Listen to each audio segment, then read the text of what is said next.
کو چرتا واللاتی تخافون نشوزهن او دا ښځې چرته ستاسو نافرمانی کوي او د خاوند حقوق نه ادا کوي، جنگ جګړې، بد زبانی، بد کلامی، نو اولنې د اصلاح مرحله دا ده فعظوهن، نصیحت ورته وکړه، د خاوند مقام ورته بیان کا چې ګوره خاوند دون لوی مقام دی.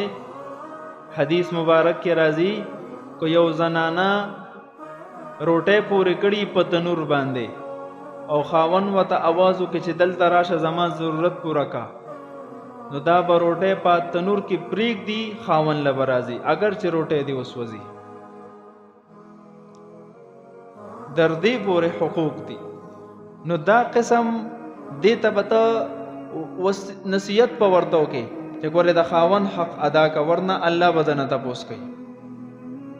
او چرته په نصیحت هم پوه نه شوه وهجروهن فی المضاجع، نو د ملاستې ځای کې ته ځان جدا کا، بستره ته جدا کا، دا نه چې بس کمره کې یوازې پرېږده ته بل ځای ته کډه یو ساته ته ځان، نه داسې به هم نه کې. په کټ کې ته خپله بستره جدا کا، دا کو اصیله ښځه وي بس دا د دې دپاره یو لوی سزا ده. دا به بیا هېڅکله د خاوند نافرمانی نه کوي.